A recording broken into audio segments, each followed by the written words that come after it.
Hey everyone! In this video we're going to go over problem A in example 2 on page 47.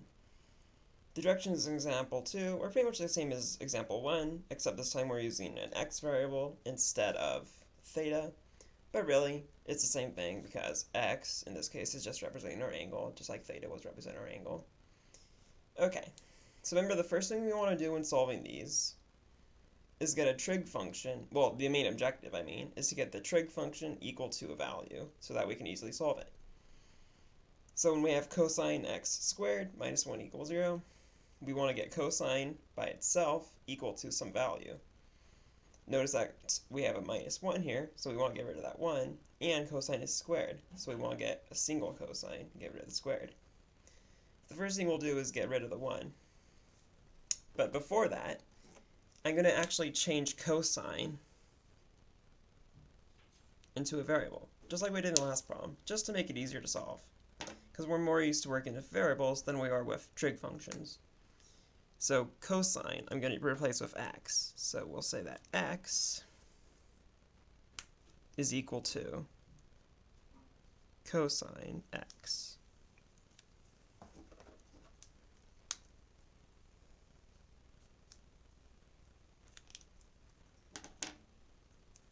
I'm just going to make the x on cosine red so we don't get them mixed up, because those are two different letters, two different variables.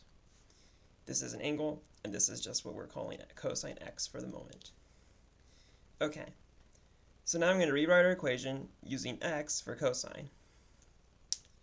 So since cosine is squared, our x also has to be squared.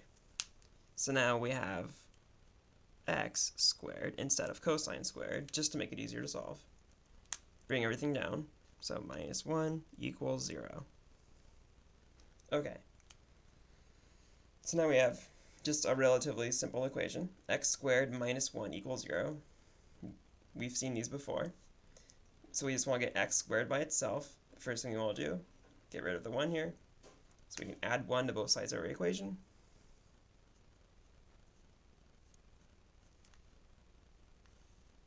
Negative 1 plus 1 is 0, so like we wanted, 1 just cancels out. We can bring down our x squared, which again, remember, is actually cosine squared. X squared is equal to 0 plus 1 is just 1, so x squared equals 1.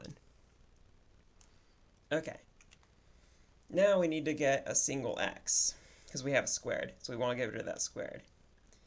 As if you recall from the last video on problem D, to get rid of a squared variable, we can take the square root of that number. So we can take the square root of x squared. But what we do to one side of the equation, we have to do the other side. So we'll also have to take the square root of 1.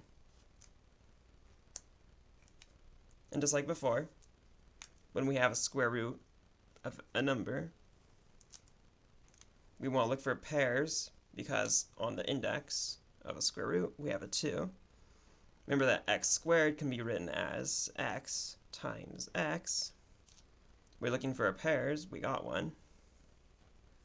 That means that just a single x comes out because we got one pair of x. So now x equals the square root of 1. Since 1 is a perfect square, 1 just comes out of the square root as 1. But remember that when we're solving for a squared variable and we take the square root of a number, that number comes out as positive and negative.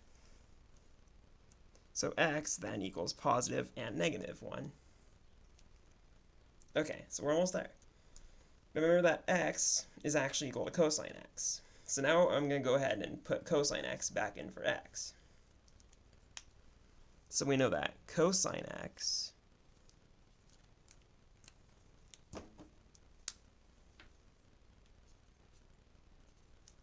equals positive 1 and negative 1.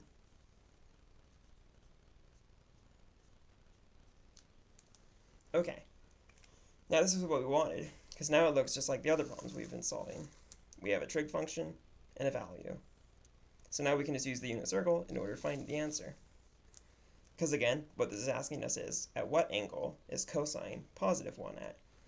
And at what angle is cosine negative 1 at? So let's go and look for positive 1 first on the unit circle. So we know that cosine is going to be positive when we go to the right side of the unit circle. And we're looking for where cosine, or x-coordinate, is equal to 1, which looks like it's right here at 0 degrees, or 0 radians. And that's the only place on the unit circle where cosine is equal to positive 1. That tells us that our x must be equal to 0 degrees, or 0 radians. So x, or our angle, equals 0 degrees, which is the same thing as 0 radians. Okay, now we're going to go ahead and look for where cosine is equal to negative 1. What angle makes cosine negative 1? So in the unit circle, if cosine, or our x-coordinate, is negative, we know we're going to be on the left side of the unit circle, because that's where our x-coordinate, or cosine, is negative. Looking for negative 1 in the x-coordinate, is right here at 180 degrees, or pi radians. And that's the only place in the unit circle where cosine equals negative 1. That tells us our x must be 180 degrees, or pi radians, same thing. So x equals 180 degrees, which is the same thing as pi radians.